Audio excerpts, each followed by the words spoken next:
말씀은 사도행전 28장 30절로 31절입니다. 바울이 온 이태를 자기 셋집에 머물면서 자기에게 오는 사람을 다 영접하고 하나님의 나라를 전파하며 주 예수 그리스도에 관한 모든 것을 담대하게 거침없이 가르치더라. 아멘. 오늘은 로마에서 세계로라고 하는 주제로 말씀을 같이 나누도록 하겠습니다. 바울이 로마 압송이 되어서 로마에 감금이 된 상황을 우리는 말씀을 지금 보고 있습니다. 지도를 통하여서 그의 상황을 보니까 바울이 로마에 가기는 그 여정을 보면은 가이사랴에서 2년 동안 갇혀 있다가 시돈에서 배를 타고 그렇게 안디옥 구브로를 의지하여서 내륙으로, 왜냐하면 겨울철이 돼가기 때문에 그래요. 그래서 무라성에서 그리고 니도에서 이 살모네를 지나서 이 그레데까지 왔습니다. 어제 보았던 것처럼 그레데에서 이 미항에 머물다가 베닉스에서 겨울을 날려고 그렇게 출발했는데 광풍이 불어서 14일 동안 어둠과 또 풍랑에 휩싸여서 500마일을 밀려서 그들이 멜리데에 도착하게 되어 이것이 바로 인생의 광풍이다라고 그렇게 이야기를 했어요. 이곳에서부터 오늘은 다시 그가 보기오를 이탈리아 로마로 올라가는 과정을 지금 이야기하고 있습니다. 바울의 로마행은 전체적으로 해로를 통해서 보면은 약 3,500km에서 4,000km가 해당되는 그런 내용의 먼 거리를 약 4개월에서 5개월 걸려서 지금 가게 되는 상황이에요. 그래서 우리는 바울이 로마에 가는 좋은 길을 얻기 원하였어요.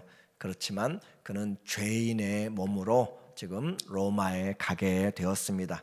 신앙생활 쉽지 않아요. 오늘 14절에서 로마에 가는 과정을 지금 이야기하는데 사도행전 28장 14절에 보니까 거기서 형제들을 만나 그들의 청함을 받고 받아 이레를 함께 머무니라. 그래서 우리는 이와 같이 로마로 가니라. 그곳 형제들이 우리 소식을 듣고 아비오 광장과 트레이스 타베르네까지 맞으러 오니 바울이 그들을 보고 하나님께 감사하고 담대한 마음을 얻으니라. 그래서 이 로마까지 가는 그 여정, 네가 가이사 로마의 황제 앞에 서야 하리라 라고 하는 그 말씀을 이루어 가면서 가게 되는데, 로마에 있는 형제들이 저 멀리서 바울이 온다라고 하는 그런 소식을 아마 들은 것 같아요.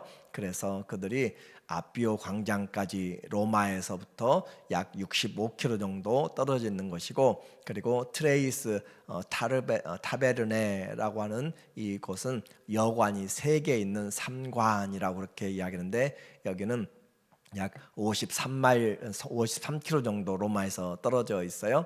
그래서 그들이 와서 함께 이레 동안을 머물고 하면서 또 하나님께 이렇게 와서 로마에서 형제들이 왔다라고 하는 것, 그래서 바울이 그들을 보고 하나님께 감사하고 담대한 마음을 얻으니라. 신앙생활하면서 위기가 닥치고 어려움이 있을 때 하나님 앞에 동역자들 얼마나 귀한지 몰라요. 그래서 함께 위기에서 기도해주고 아플 때 신방하고 그렇게 함께 우리를 세워주고 격려해주는 사람들, 바울이 로마로 가는, 정말 로마에 바울은 지금 생면부지이고 그런데도 불구하고 그리스도 안에 있기 때문에 교통도 불편한 그들이 50마일씩을 와서 그 사람들을 맞이하고 있다라고 하는 걸 볼 때 얼마나 바울의 감격스러운, 하나님이 나를 버리지 않고 이곳에서도 하나님의 하실 일들을 하고 계신다라고 하는 거죠. 우리에게 하나님은 보이지 않지만 형제 자매들을 섬기는 것, 그것을 통하여서 우리가 주님을 섬기듯이 섬기는 그것이 바로 하나님의 사랑을 나누는 거예요. 그래서 바울에게 위로가 되고 큰 은혜가 되는 것은 바로 하나님의 돌보심도 있지만 형제들이 그곳까지 와서 그들과 함께 로마로 입성하는 그런 놀라운 은혜를 받게 된 것이죠. 얼마나 귀한 형제 자매들의 사랑인지 오늘 우리가 보고 배우게 돼요.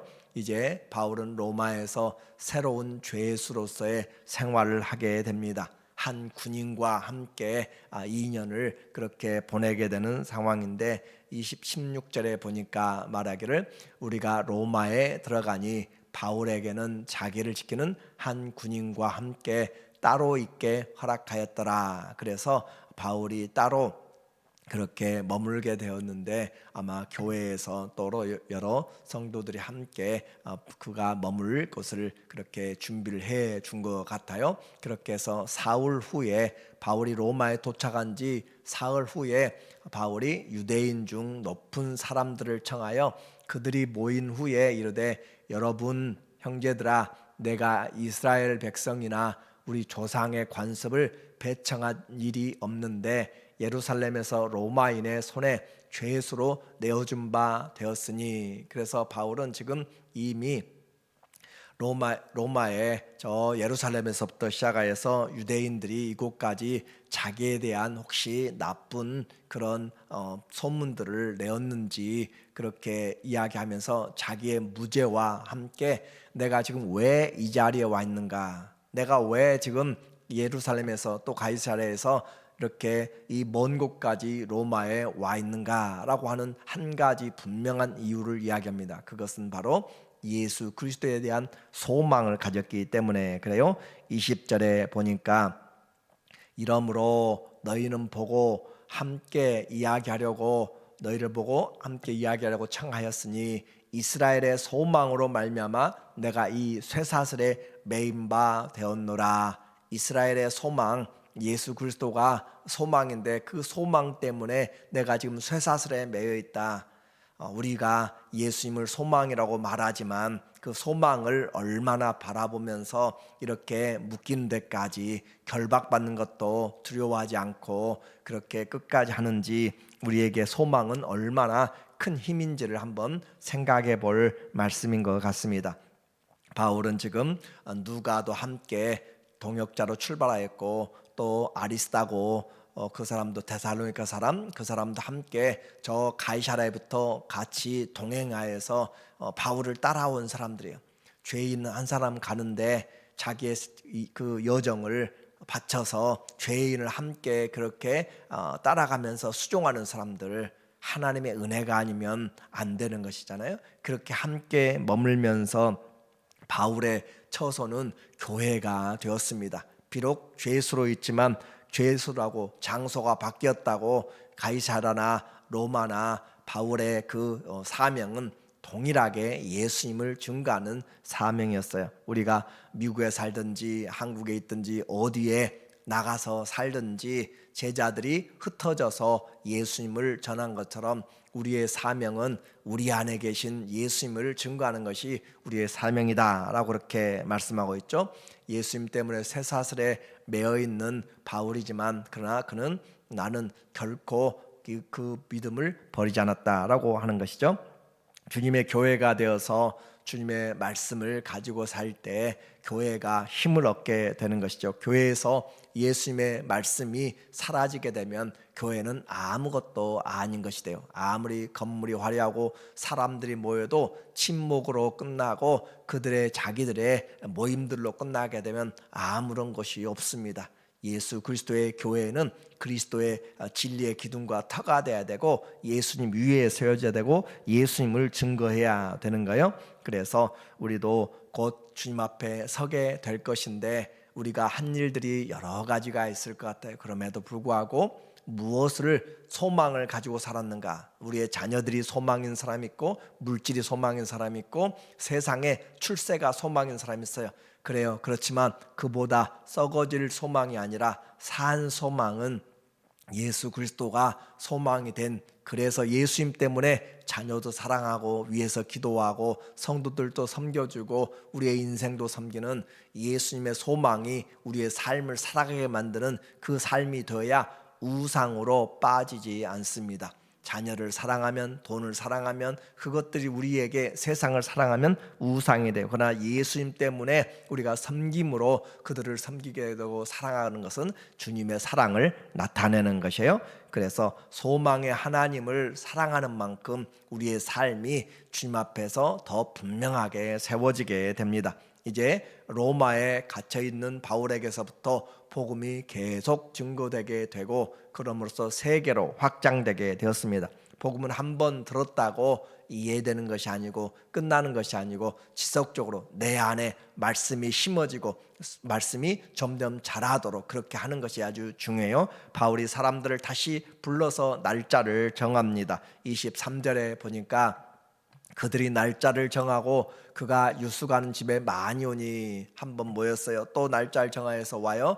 바울이 아침부터 저녁까지 강론하여 하나님의 나라를 증언하고 모세의 율법과 선지자의 말을 가지고 예수에 대하여 권하더라. 바울이 그 로마에서 했던 일, 그것은 다른 것이 아니라 바로 하나님의 나라를 증거한 것이고, 그 하나님의 나라 예수님이 가지고 온 것이고, 예수님이 곧 하나님의 나라잖아요. 그래서 그 예수님을, 하나님의 나라가 이루어지는 것을 증거하는데, 그리고 모세 율법과 선지자의 말, 모세도 전부 예수 그리스도에 대해서 증거하였고, 선지자들도 모두 예수님의 사역과 예수님의 성품과 예수님의 그 모든 구원의 구속의 역사들을 우리에게 증거한 것이기 때문에 성경을 가지고 예수님을 증거했다. 한마디로 그 말이죠. 모세 오경과 선지자들의 역사서와 선지서들을 가지고 무엇을 했는가? 예수님을 증거했다. 오늘 우리는 성경 공부하는 이유도, 성경을 읽는 이유도, 우리가 큐티를 하는 이유도, 모든 것이 다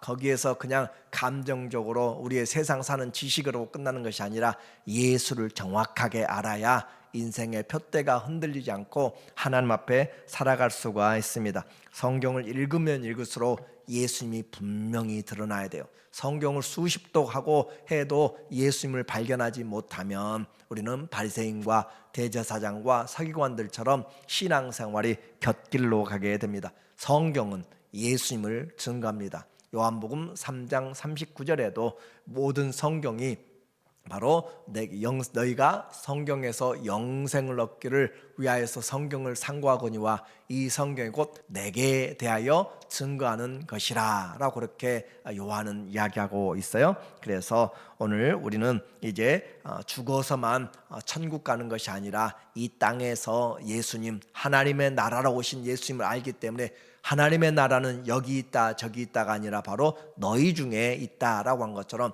예수님을 모시면 초막이나 궁궐에사나 내 주 예수 모신 곳이 하나님의 나라라고 이야기하는 것처럼 예수님을 모시고 살면 우리는 천국을 이 세상에서 맛보고 영생을 예수님의 생명으로 살고 있는 것이에요. 그래서 우리는 감사가 있고 기쁨이 있고 찬송이 있고 어려울 때 주님과 함께 교제하는 기도가 있습니다. 주님 사랑 때문에. 그래서 예수님 안에 있는 기쁨과 소망과 은혜가 바로 이 하나님 나라를 아는 사람들에게 우리에게 들려지는 것이죠. 그런데 누가 이 말씀을 믿을 것인가? 그 말이에요. 바울이 지금 아침부터 저녁까지 이렇게 강론을 하고 해도 누가 이 하나님 나라 선물로 받을 것인가?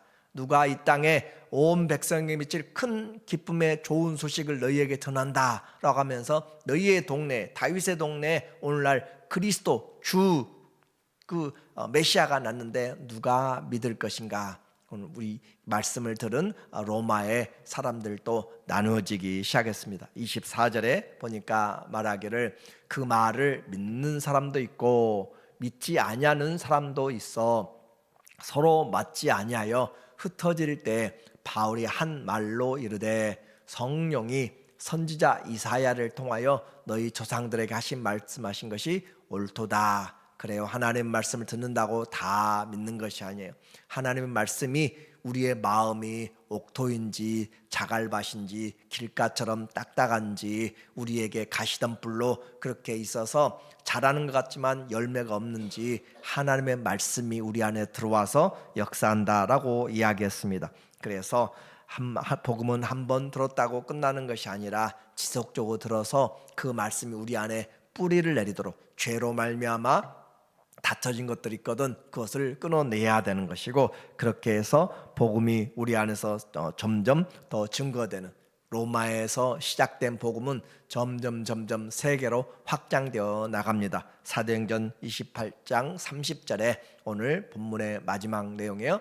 바울이 온 이태를 2년을 온 전체 2년을 자기 셋집에 머물면서 자기에게 오는 사람을 다 영접하고 바울이 지금 그곳에서 복음을 전하니까 그곳에 오고 가는 사람들이 아마 많이 있었던 것 같습니다. 그들을 다 영접하고 영접하는 건 사람을 만나는 것이 아니라 예수님을 증거한 것이죠. 하나님의 나라를 전파하며 주 예수 그리스도에 관한 것을 모든 것을 담대하게 거침없이 가르치더라. 그는 지금 거주 제한을 받고 있는 죄수입니다.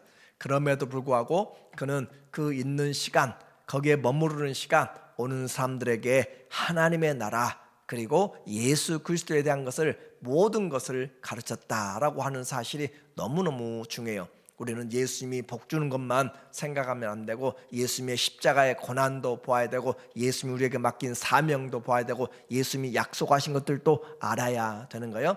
예수님을 아는 만큼 우리의 신앙이 커지게 됩니다. 예수님을 알면 우리의 삶을 그냥 살 수가 없고 아버지가 거룩하니 너희도 거룩하라. 너희는 나를 닮은 자 되라 라고 이야기하는 거예요. 신앙생활 오래 하면 할수록 누굴 닮아가야 되는가? 분명한 것은 예수님을 닮아가는 신앙. 나는 몇십 년 하면서 얼마나 예수님을 닮아가는가. 그것이 오늘 우리에게 말씀을 전하고 있는 것이죠. 이제 사도행전의 마지막이 바로 주 예수의 그리스도에 관한 모든 것을 담대하게 거침없이 가르치는 것으로 그렇게 진행으로 끝나고 있습니다. 오늘 우리에게는 여전히 이제 우리가 사도의 제자의 성령의 그런 기록들을 써 나가야 되는 그런 모습으로 우리가 교회를 같이 이루고 있습니다. 교회는 복음을 듣고 세워지고 그 복음을 전파하는 것이에요. 예수님이 우리에게 복된 소식입니다. 성도에게 주 예수님보다 더 귀한 것이 없습니다. 감옥에 있어도 그는 죄수지만 그는 부족했지만 타향이지만 예수님을 증거하는 일이 그의 인생이었던 것처럼 오늘도 우리가 무엇을 하든지 먹든지 마시든지 하나님의 영광을 위하여 사고 내게 사는 것이 그리스도가 될 때 우리의 신앙은 바르게 살아갈 수 있고 내년도 우리에게 주어진다고 해서 다른 목적이 아니라 예수님으로 함께 사는 것이 예수님 안에서 우리의 신앙이 더 풍성해지기를 주의 이름으로 축원합니다. 아멘. 하나님 아버지 오늘 우리에게 사도행전의 마지막을 통하여서 바울의 그 예수님을 증거하는 인생이 우리의 남은 삶에도 예수 중심의 삶이 되어지도록 우리의 가정이 우리 교회가 하나님 예수님 소망 때문에 어려움을 당할지라도 감사하고 그 소망으로 넉넉히 이겨내서 이것이 바른 신앙 바른 은혜가 되도록 도와주시옵소서. 예수님의 이름으로 기도합니다. 아멘.